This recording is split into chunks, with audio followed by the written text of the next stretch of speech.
मैं आपको सुनाने जा रहा हूँ वो कहानी है लड़कियों के गर्ल्स हॉस्टल की। एक पहाड़ी शहर के बीचों बीच बनी शांति गर्ल्स हॉस्टल।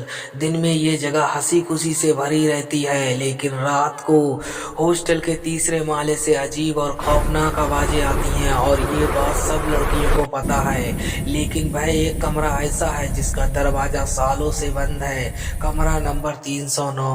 कहानी शुरू होती है अनामिका से, जो शहर से दूर इस कॉलेज में पढ़ने आई है। उसे ऊपर की मंजिल पर कमरा मिलना था, लेकिन वार्डन ने फाइल देखते हुए कहा ऊपर सारे कमरे भरे हुए हैं, 308 खाली है, मगर 309 के पास कमरा है ये। तुम डरती तो नहीं हो? अनामिका हंसकर बोली। मैं बिल्कुल ही नहीं डरती हूँ मैम। उसे क्या पता था कि ये हंसी कुछ दिनों बाद चीख में बदलने वाली है। कमरा नंबर 308 में उसका पहला रात बिल्कुल ठीक गुजरी, लेकिन दूसरी रात करीब 2:30 बजे उसे लगा जैसे पास वाली दीवार के पीछे कोई फर्श पर कुछ घसीट रहा हो, और यहाँ पर खट खट की आवाज उसे सुनाई दी। अनामिका ने दरवाजा खोला। कॉरिडोर खाली थी। स्ट्रीट लाइट की पीली रोशनी अंदर आ रही थी। वापस जाकर वह सोने लगी। तभी उसे हल्की सी रोने की आवाज सुनाई दी। वह डर गई। आवाज कहाँ से आ रही थी? बिल्कुल उसके कमरे के बगल से, कमरा नंबर 309 से। अगले दिन उसने अपनी रूम पार्टनर नेहा से पूछा, कमरा नंबर 309 में कौन रहता है? नेहा ने डरते हुए कहा, कमरा नंबर 309 में कोई नहीं रहता है।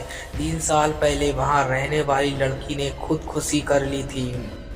कहते हैं उसकी आत्मा आज भी वही है। अनामिका को विश्वास नहीं हुआ। उसे लगा ये बस हॉस्टल की अफवाह होगी, लेकिन रात आते ही सच्चाई ने खुद पैर पसार दिए।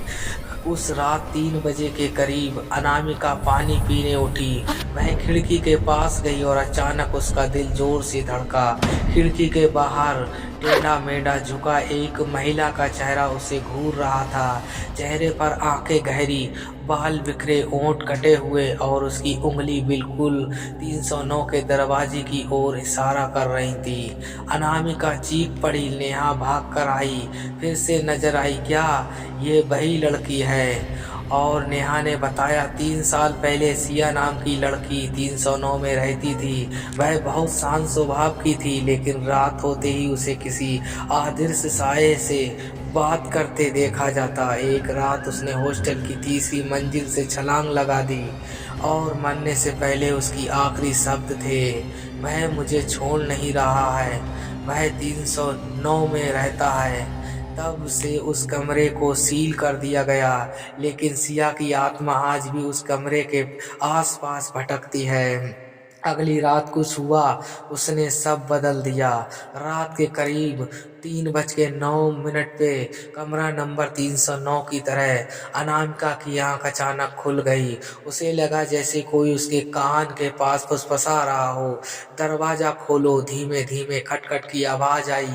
वह बाहर निकली और उसकी रीढ़ में सिहरन सी दर्द दौड़ के उठा। कमरा नंबर 309 का दरवाजा थोड़ा सा खुला हुआ था, जो दरवाजा 3 साल से बंद था। अंदर अंधेरा और कमरे से ठंडी हवा की लहरें बाहर आ रही थीं।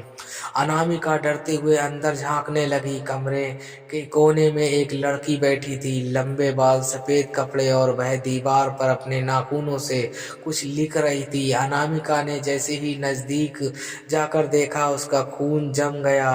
दीवार पर लिखा था, वो लौट आया है, अगली बारी तुम्हारी है। तभी वह लड़की मुड़ी।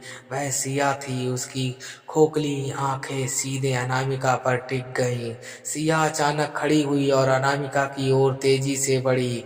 उसके कदम जमीन पर नहीं पड़ रहे थे, जैसे हवा में तैरती हुई आ रही हो। अनामिका भागी। कॉरिडोर, सीढ़ियां, सब कुछ अंधेरे में गुजरता रहा। उसके पीछे सिया की आवाज आई, 309 से कोई नहीं बचता है।